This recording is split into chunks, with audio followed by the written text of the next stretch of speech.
আমি বলছি বন্ধু এটা গুলি বলবি নাকি কি সমস্যা বলো বস বস ওরাই সব তালা বস বসিয়ে দাও আবু বসিয়ে দাও আব্বা যে কথা বলছিলাম যে কথা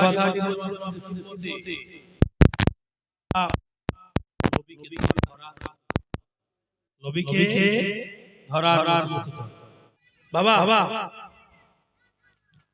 আপনাদের মাহফিল আজকে সার্থক হবে। আমি জানি আসামের মানকাছা কদমতলী ওমর সিদ্দিকী চাচা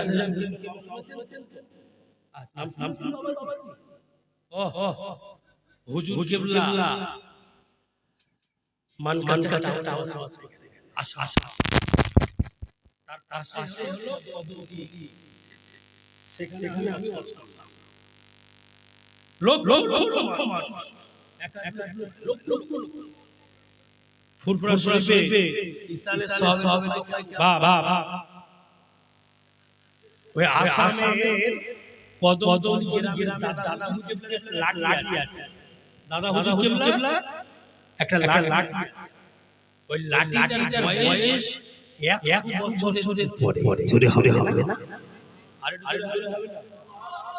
আমার দাদা হুজুর পালকি করে গাড়ি মাহফিলে আসামের মানকাছার কদমতলী আগেয়া ঝালে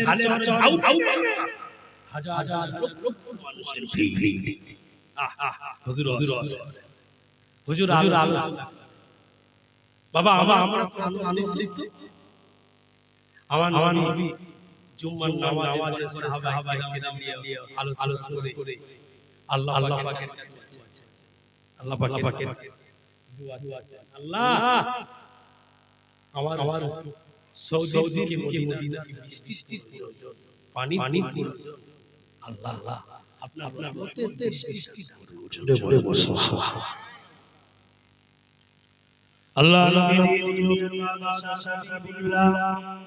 নবী জনাব মুহাম্মদুর রাসূলুল্লাহ সাল্লাল্লাহু আলাইহি ওয়াসাল্লাম আল্লাহ নবী দোয়া চাইলেন, আল্লাহ নবী দোয়া চাইলেন ও রব্বুল আলামিন বাবা এই সৌদিকে বৃষ্টির প্রয়োজন, এই সৌদিকে পানির প্রয়োজন। আল্লাহ পাক এত বৃষ্টি দান করলেন, এত পানি দান করলেন, 1 2 3 4 5 দিন 6 দিন 1 সপ্তাহ টানা বৃষ্টি হয়ে যায়। পরে দিনকে আবার নবী সাহাবাদেরকে নিয়ে দোয়া করলেন, যতটুকু বৃষ্টির প্রয়োজন ছিল তার থেকে বেশি বৃষ্টি পেয়ে গেছি আল্লাহ পাক। আমি রাসূলুল্লাহ দোয়া চাই এই বৃষ্টিকে আপনি বন্ধ করে দিন। যতটুকু দরকার ছিল তার থেকে বেশি বৃষ্টি হয়ে গেল। তাহলে এক সপ্তাহ দিনকে আল্লাহর হাবিব দোয়া চাই বৃষ্টির জন্য, আবার বৃষ্টি বন্ধ হওয়ার পরে দোয়া চাইছে আল্লাহ আপনার রহমতের বৃষ্টি যতটা প্রয়োজন ছিল আল্লাহ পূরণ হয়ে গেছে, আর প্রয়োজন নেই। আপনি জোরে হবে না সুবহানাল্লাহ। এইভাবে বৃষ্টি হয়েছে, মন খারাপ হয়ে যায়। মুসলমানদের বৃষ্টিটাও হলো রহমত, জোরে বলে সুবহানাল্লাহ। কত মানুষ বৃষ্টি পায় না, বৃষ্টি পায় না। আল্লাহ পাক নিয়ামত আপনি বৃষ্টি হয়েছে তার জন্য আল্লাহর কাছে আলহামদুলিল্লাহ বলেন। আল্লাহ আপনার নামায় নেকি দান করেন, জোরে বলে আপনারা বৃষ্টির মাধ্যমে আজকে বসে আছেন। আল্লাহর হাবিব দোয়া শেষ করে আল্লাহর নবী বিলাল মসজিদ মদিনা শরীফে বিলাল মসজিদ মনে পড়ছে তো? বিলাল মসজিদ থেকে নবীজি হেঁটে আসছে। বিলাল মসজিদ নবীর পায়ে ছিল তো, বিলাল হেঁটে আসছেন মদিনা শরীফ। নবীজি বিলাল মসজিদ থেকে যখন আসে আর বেলাল হুজুরের আযান, এত ভালোবাসার আযান, এত ইশকের আযান। আহা হযরত বেলাল হুজুর আযান দেন, যে মধুর আযান আল্লাহ পাক বলেন করেছে। নবীজি আসছে, আল্লাহর হাবিব আসছেন, মদিনা মানুষের সেরা, মদিনার খুশি হতে পারে। নবীজি যেখানে সব খুশি হতে পারে। সাহাবায়ে আল্লাহর নবীর বাল্য যদি একটু আমরা যাই, পিছনে ব্যাকগ্রাউন্ড যদি যাই, বুঝতে পারবেন নবীজি কত অত্যাচার সহ্য করেছে, নবী কত কষ্ট সহ্য করেছে। আহা নবীজি শরীর মুবারক পাথর দিয়ে আঘাত, মক্কা জমিনে কাফের বেঈমান নবীর ঘরটা ঘেরাও। নবীজির ঘরকে দেখেছিলেন?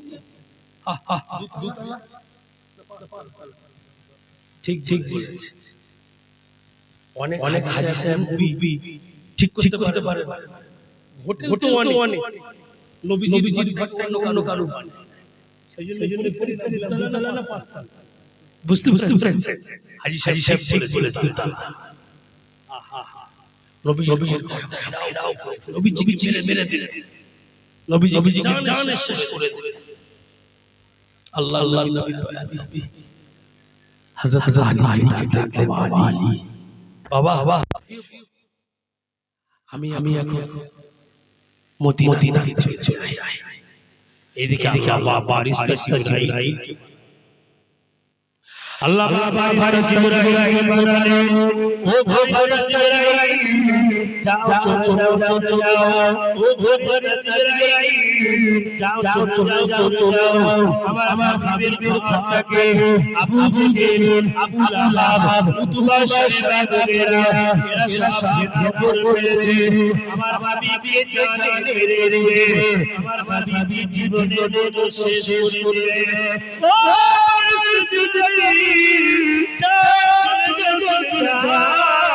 আমার হাবিবুল্লাহকে যেতে দাও, আমার হাবিবুল্লাহকে শিখিয়ে দাও, আমার হাবিবুল্লাহকে এই পৃথিবীতে মক্কা থেকে মদিনা জমিনে হিজরত করতে বলো।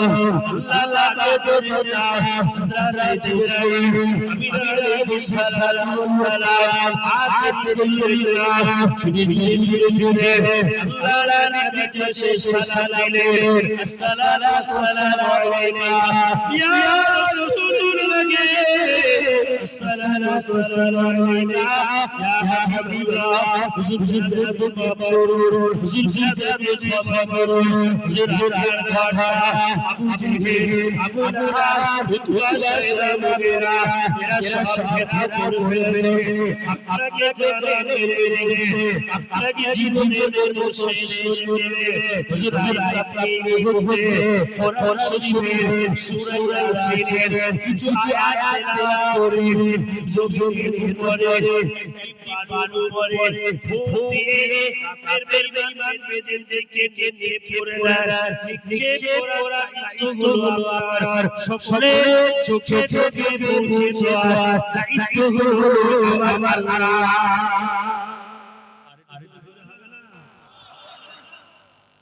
বালু দায়িত্ব কার? নবী।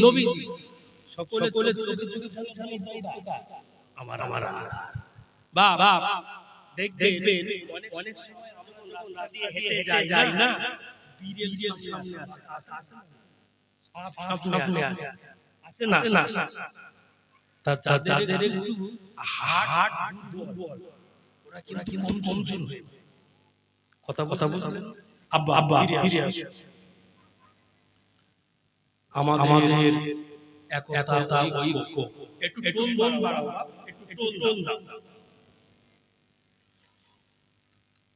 আমি কি কথা বলছিলাম? রাত্রে বেলা ফিরে আসে, সাপ আসে, ভয় লাগে না হঠাৎ করে। আর আপনার এটাও জানবেন, জিন সব সময় ফিরে আসে। বুঝলেন না? কষ্ট হতো জিন আব্বা আব্বা আমার ভাইরা সোনার মানিক